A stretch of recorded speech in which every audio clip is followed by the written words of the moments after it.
चौखट पे चल के आज चारों धाम आए हैं। बजा ढोल स्वागत मेरे घर राम आए हैं।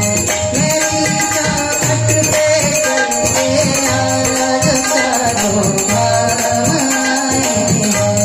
बजा ढोल स्वागत मेरे घर राम आए हैं। कथा शतरी जैसे जुड़ गई मेरी कहानी से। न रोको आज धोने दो चरण आंखों के पानी से। बहुत खुशी है मेरी आंसू जो प्रभु के काम आए हैं। बजा ढोल स्वागत मेरे घर आए हैं। बजा ढोल स्वागत मेरे घर आए हैं। धन्यवाद। या ठिकाणी गजल सादर करतोय.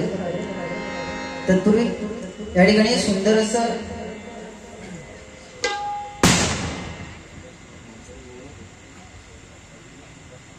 कैलासवासी सहदेव मटकर यांच्या स्मरणार्थ विनोद विकास मटकर यांच्याकडून 501 रुपयाचं पारितोषिक मंडळाच्या वतीने स्वीकारतोय. आभार मानतो. लाख लाख धन्यवाद.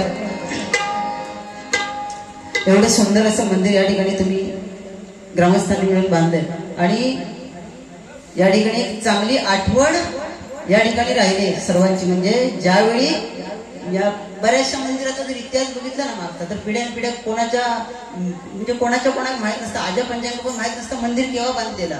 बरोबर ना. पण मंदिराचं स्ट्रक्चर बांधणी जर बघितली तर लगेच लक्षात येतं की लय जुना मंदिर आहे. म्हणजे साधारण शेकडो वर्षाची परंपरा सांगितली जातात.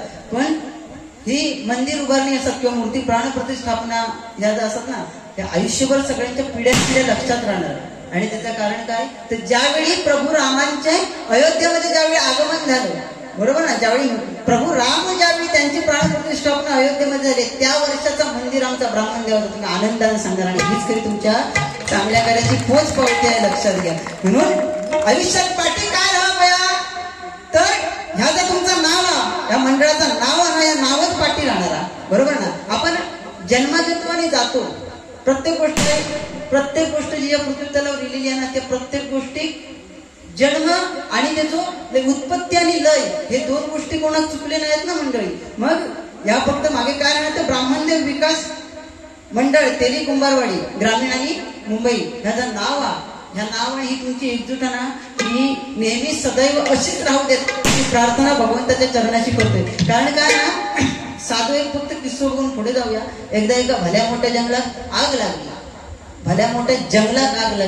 जंगलात आग लागल्याबरोबर चिमणीनं आपले प्रयत्न चालू केला. कशासाठी, तर त्या जंगलाची आग विझूसाठी प्रयत्न चालू केल्यानं बाजूला एक तळाव होता.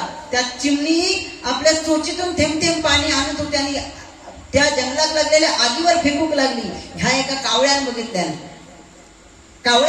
आणि कावळ्याच्या पोटात पीळ पडलो. कावळं म्हणतात, चिमणे साधारणशी जर तुका हुलप लागली ना खालसून तर मरून जाशी करपून.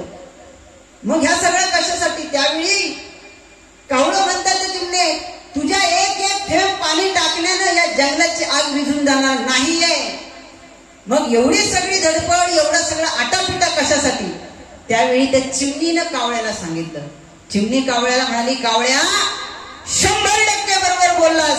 माझ्या एक थेंब पाणी टाकण्यानं या जंगलाची आग विझून जाणार नाहीये.